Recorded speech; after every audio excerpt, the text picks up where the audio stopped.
The explosive growth in Ghana has led to a significant housing problem.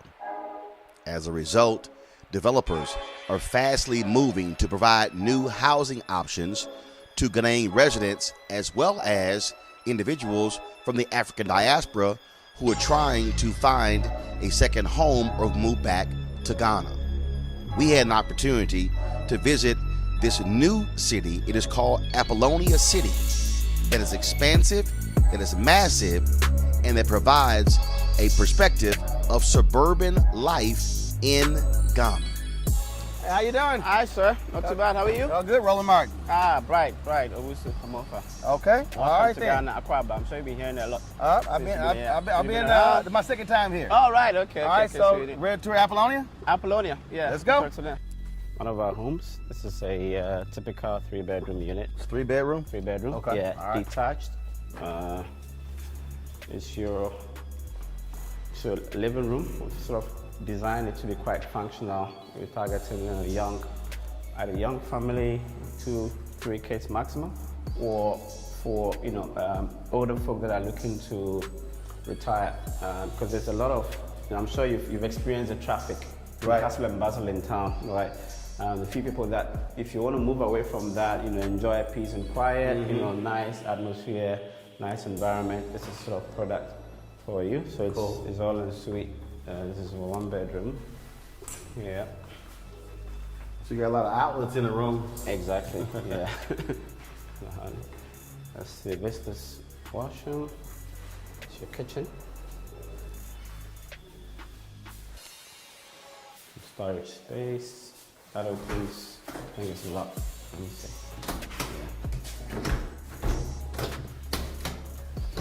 Yeah. It's locked. Okay. Yeah, that opens to the back of the house.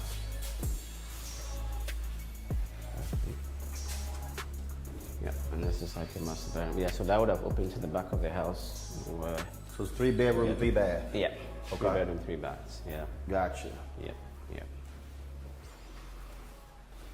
By design, not to have much yard. The backyard? Right. It's a little bit of backyard. Okay. Yeah, but not massive. If you want a much bigger backyard, so those are the ones that we've started there, which are not complete. That's the 150K. That's much bigger. It's got a bigger backyard and a bigger plot. Okay. This is on 325 square meters. This is 325. 25 square meters. Okay. Yeah. A little backyard, but not massive. Yeah. But you can still do a small barbecue over there. This is an occupied 3 cars. Yeah. But you got 2,000 acres, so Yeah. your plan is to have how many houses? 25,000. Okay. Yeah, 25,000.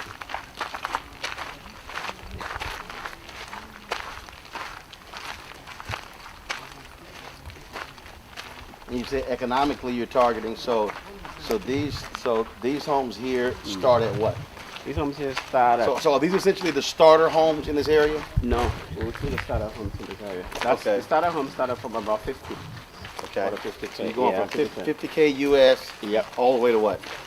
Currently all the way to 175, but by the time we're done, all the way to about $1 million. We have plans in the latter phases to do like a golf development. Okay. Much higher end development. Yeah. Okay. But in terms of phasing, we felt that the current today the demand in the market was there from starter homes to sort of the middle class. Okay. Now once you populate it, the other guys in the sort of the high end will then start to come in. Okay. Because we need to put in a few things. Next year we'll put in a clubhouse. Uh-huh. A clubhouse. We'll put in a retail center here, as you can see. And then when the time the school is done, so you still have a few more amenities to put in. Then you can start to attract the much higher end clients to come into it. Because then today they have other options much closer to town. Yeah. Okay. Exactly. Okay. That's the All plan. right. Cool. All right. Ghana has a housing deficit of about 2 million. Yeah, we have a housing deficit of about 2 million. So but the effective demand is in this sector. Most developers are doing development much closer to the center, which is very expensive and not for your average Ghanaian. You probably would have noticed. I mean, if you rent a townhouse or a flat anywhere close to town, you're paying not of $2,000 a month, and that's not your average Ghanaian market. So we are catering 2,000 US. US. Wow. Yeah, it's really Wow. close. I mean, nice. So we are catering to. This is where the market really is, and because here we've got a few guys who actually, most of the diaspora guys bought it and they've rented it out. This is renting at $300, $400. Their product for $300, $400. So this is another development. These are more of, as I said, story building townhomes. Okay. Yep. Story building townhomes. These are 4 bedrooms for buy other ones, this type of product. So this is the 175K. This is 175K? 175K, yeah. Between 150 and 75, depending on the spec. Yeah. If you want a fully spec, with air conditioning, then like a fully fitted kitchen. So it goes all the way to 175. Yeah, depending on how you spec it. Yeah. And so, based upon your research, yeah, folks here don't want their own land, because, like, first, in the United States, yeah, that's what people look at the houses. They also look at the plot. The plot. They look at, hey, I need some grass, some acreage. Yeah. No, they do. So we also have. Maybe we'll go into this development first. Because that's why we've got various products for different kind of people. Okay. Because here you can, what we call Nova Ridge. You can actually, here you can also buy the plot, the stand, and then you can pick from one of our designs. Right. Or you can bring your own design, which we will have to custom home build. Custom home build, exactly. And we can do that for you as well, as you can see. Okay. We've got some old foam that I've just started building. So here again, the infrastructure has gone in. We put it in, but here we sold it in plots. Gotcha. Yeah, I think it's covered. But here we sold it in plots, so as you can see. So it depends on the type of the buyer and what they really want. Turn around. And when you talk about the infrastructure, is that for you a major selling point because you don't necessarily have that in a lot of the other developments? Exactly. So a major selling point is really the infrastructure, because really you won't find the Ghanaians are used to buying land without infrastructure, because nobody does it. The government doesn't have enough funding to put that in. I want to show you, one of the things, so I'm digressing a little bit, I thought it was important. Like with GPS, all the trees, we're very particular about the environment. So this, I had a big fight with the engineers to keep it. It's in the middle of the road, but as you can see, we've done a sort of a roundabout around it to really keep that tree. Yeah, okay. with GPS, all the trees, yeah. So back to your question, yes, infrastructure is non-existent. If you go out of our developments, as the people just buy the land, and you pray and hope that at some point government may come in and put it, maybe after 10 years. What also tends to happen is that people sink their own boreholes to get water. Sometimes you have to buy your own poles, electricity poles to get power to your side. No, it's that bad. It's ridiculous. So all you get is land. Whereas here, everything has already been put in. All right, so just come in and build. And more important, one of our biggest selling point is also the what we call the management, the urban management. Because again, today, if you buy land or house in most places, there's nothing stopping a church, somebody from putting in a church right next to you. Yeah, so basically, what you don't. It's a zoning issue. It's zoning so issue. With zoning, you restricted with what can be placed. Exactly. So okay, so because you're master planning it, and you're controlling where anything is built. Exactly. And that has its own, so many other, antecedent benefits in terms of property values. From where you're coming from, very well that the zoning, it helps to drive property values up if everybody is in the right thing. How financially? How large is this development? What's the financial commitment? 250 million. 250 million. 250 million. Yeah. Got it. And it's and that's just the infrastructure actually. Just infrastructure. Just infrastructure. Yeah. Wow. Just infrastructure. If I was adding, because we treat these as sub projects within the development itself. We also add it all up. We're probably including the commercial. So what we always say is that we invest 250 million, but that further catalyzes $1 billion. Chief, how are you doing? We're going to the Ghana woman side, eh? Okay, please. Can I go through? Yes, sir. Okay. That looks a bit tight. Yeah, so we say that, listen, we invest in 250, but that further catalyzes, investments of up to about $1 billion. Yeah, in 20 years over time. Wow. Exactly. So it's this, it's really, it's arguably one of the largest, housing and infrastructure projects currently going on in the country. Massive. And all Ghanaian controlled. Oh, yeah, exactly. We do have foreign share. I mean, because you do need patient capital to do this. Right. Yeah, you do need patient capital to do this. So we've got investors, actually. We have quite a number of foreign investors that are backing us. Any African American? No African American. Really? No African American. It would have been really nice to have an African American. So your investors from what countries? Actually, there's an American, actually. Frank Mode. Hi, do. Oh, this is closed? Oh, you moved it. Okay. Oh, I see. We could just keep buying our show houses, man. So you finished that one now? That's also finished. Perfect. Okay. New Zealand, Norwegian, American, and a British investor. And are you hopeful that African Americans will see the potential, definitely, and invest in the country, and also be able to benefit financially? Definitely. Yeah, there's a massive upside. And again, like I said, because African Americans, again, what you're seeing here, as much as we probably like to take credit for, it's not new. I mean, from where you're coming from, everything I'm saying is, it's not new to you. This is the master plan development community. Exactly, yeah, which you don't find in our part of the world. Yeah, but also you don't. To be perfectly truthful, you're not finding a lot of African Americans who are part of master plan communities in the United States. So he has opportunity here. Okay. Well, why is that? Why is that the case? What do you think? It's a matter of being frozen out, lack of access to capital, things along those lines. Right. Yep. Yeah. All right. So this is your typical starter home. So this is a starter home. This is a starter home. Okay. 50K. You can go around, as you can see, furnished it. You've got a small kitchen there. This one also. We designed it such that you can expand. You have to the back. This is gas. Yes, that's gas. Yeah. All right. So it's a bigger backyard than the other one. But because you can actually redesign it to be expanded, so as so the home can be expanded. Exactly. As your income level goes up, your family size increases. You can actually add a second and a third bedroom.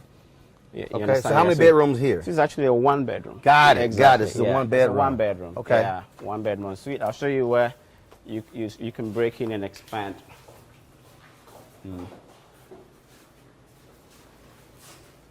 Yeah, so the expansion is through here. This is your master bedroom. Okay, that's your bathroom. Shower. Take it to your place. What? Glass around here? Yeah, exactly. Glass around that. And then, so you've got another washroom here for visitors. Okay. Yeah, and then this is for the future expansion. Got it. Through here and there. So if you want to expand, you can. If not, you want to. Exactly. Okay. Exactly. So one bedroom at 50,000. Exactly. Yeah.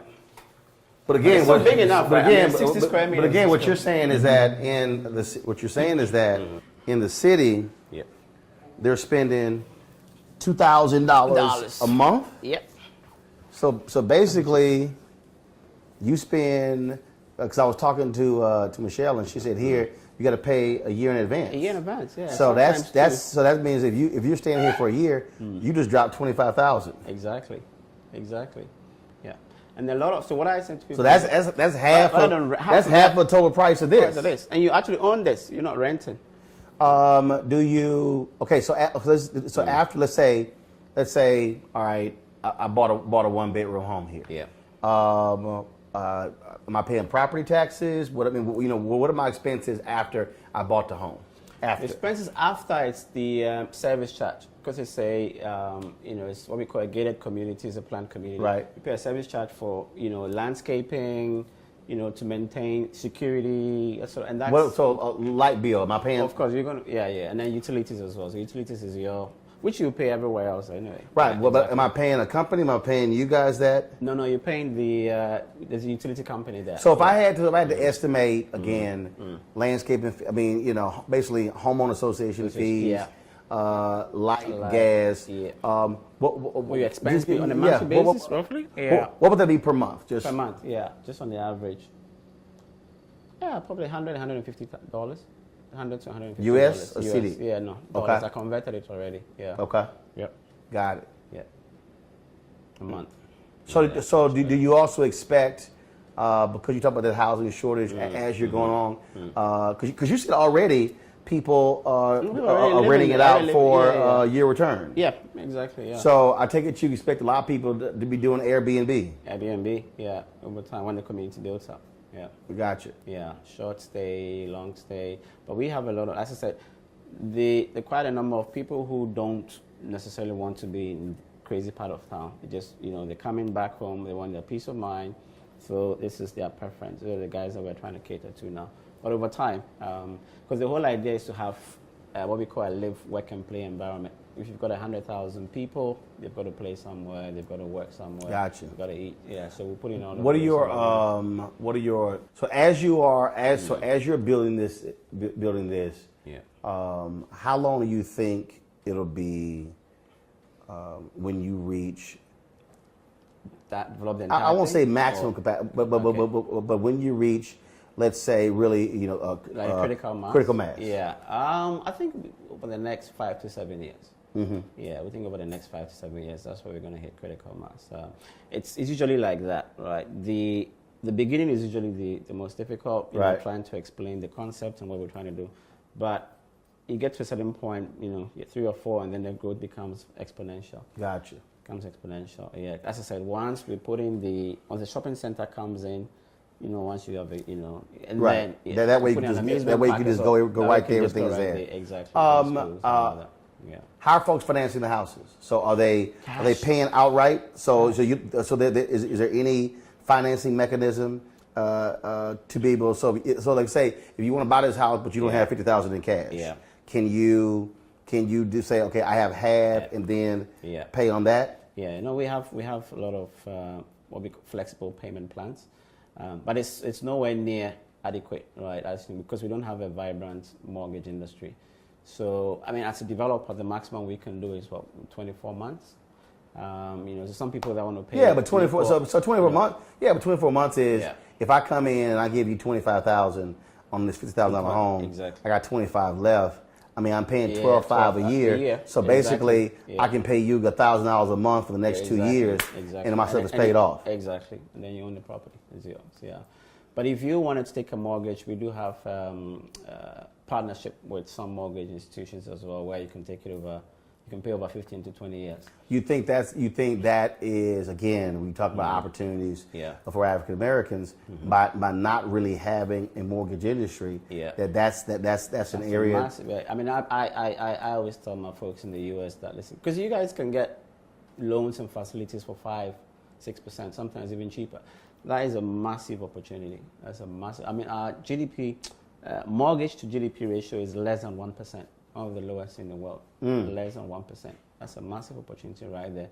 I already said there's a deficit of 2 million, right? So if you just do the math, if you can get cheap financing, there are a lot of even focusing on America, right? African Americans, Ghanaians who are living there who are now Americans, and, because I think our financing is usually about trust, right? So if you can come up with a product where people can, take these facilities and pay easily over there, knowing very well that at the end of the day they have property back home, it's a massive opportunity. So really, it's really what you're saying is that, if you got a black bank in the United States, exactly, and so let's say if you say, let's say if you tell folks, here are our preferred lenders.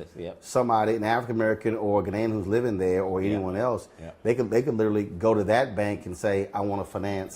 The mortgage of this home in Ghana, and they will simply be paying that bank there, and then using that money to buy it here. To buy here, exactly. So there's not requiring somebody to actually move here to set up a mortgage company. A mortgage company. That's something you can actually do it right there.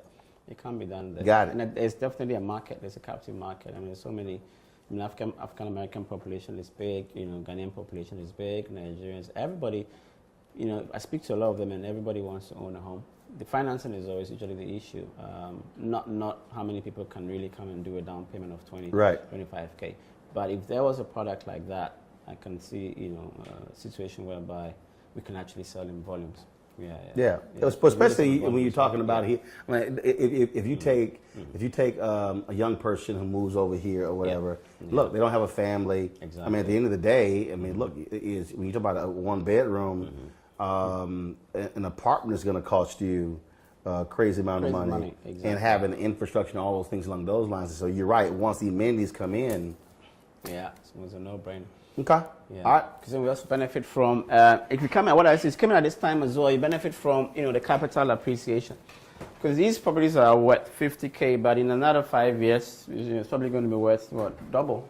Yeah, the value is going to double. So, by the time so you buy this, all of a sudden you absolutely sell it. And you're selling it, at 100% profit. And then maybe getting the second one. Yeah. No, there are a lot of opportunities here, particularly in real estate. So on the 2,100 acres, it goes 25,000 units. Yeah. Okay. Exactly. Yeah. All right. Keep going with the tour. The master plan was actually done by an American company called Skidmore, Owen and Merrill, one of the largest master planning firms in the world. So, which is why 30% of the entire development is dedicated towards greenery. Okay. That's another thing that you don't see. I say Accra is becoming a bit of a concrete jungle. Developing everywhere else, but that's the beauty of having a master plan, proper master plan. Yeah. Now, when did you start this project? When did you conceive it and begin to develop it? Somewhere in 2013. Yeah. That's when it actually started, and it took a while to basically assemble, and the acquisition, this type of large piece of land takes a while. Do all the due diligence, get it registered, get the legal title for the land, and then started putting in, before we started getting all the approvals, planning approvals. That obviously also takes quite a bit of time. So the execution itself just over 24 months, but the conception, and the planning, somewhere from 2013. I hope there's somebody here, but I wanted to show you one of the first investments that we did. So this is a cell tower. We just put it in to improve the cell phone communication in the area. We're very particular about aesthetics, so Wow. Okay. So basically, you decorated your cell tower. Exactly. Decorated it so it looks like a tree from afar. Cool. But yeah, it's really a cell tower. So we bring, again, as I was saying, 24 months ago, there was nothing here. If you just visualize it, was just push. There was no infrastructure. So we bring in the power from 18 kilometers. On our way out, I'll show you on all of those massive high tension towers, 18 kilometers. And it comes all the way into the substation here, which we step down and then reticulate into the community. So we can go in and have a look.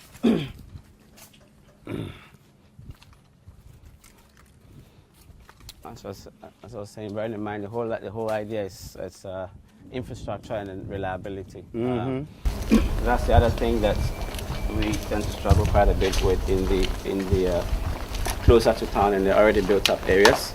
Again, because of the lack of planning, areas that were originally designed for residential are now becoming commercial, and that puts a lot of strain on the existing infrastructure, and so that is what causes a lot of power outages, and whatever. But here, because we've master planned and engineered every square meter of land, every square meter of use, we know the exact right amount of power to put in. So this is designed it for a 60 megawatt substation. We put in the first 20 to serve the community, and as demand increases, we're going to put in another 20 and another 20, and then we'll build another 60. So overall, we've designed the city to have 120 megawatts of power.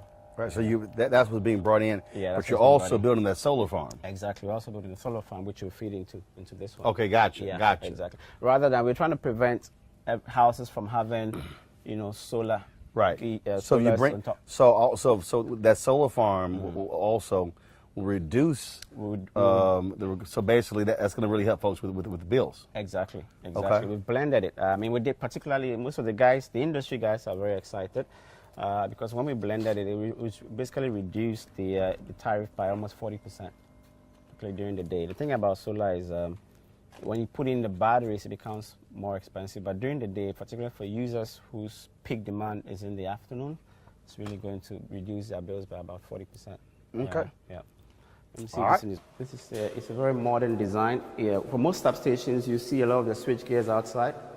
These ones, we brought it inside. It's all right. All right. Yeah. And as you can see, we've got mobile 1, mobile 2. So we put in 2 lines. Yeah, just to ensure and make sure there is always. This is the current. The one that's red is what is on now. But there's always a backup just in case that goes off. It just switches automatically. And again, our selling point is to provide reliable power, reliable water, good infrastructure. Okay. That's what we're selling. All right. Yeah. Cool. All right. Well, infrastructure, it clearly is. I mean, that's at the end of the day, reliable infrastructure is what people are concerned about. Exactly.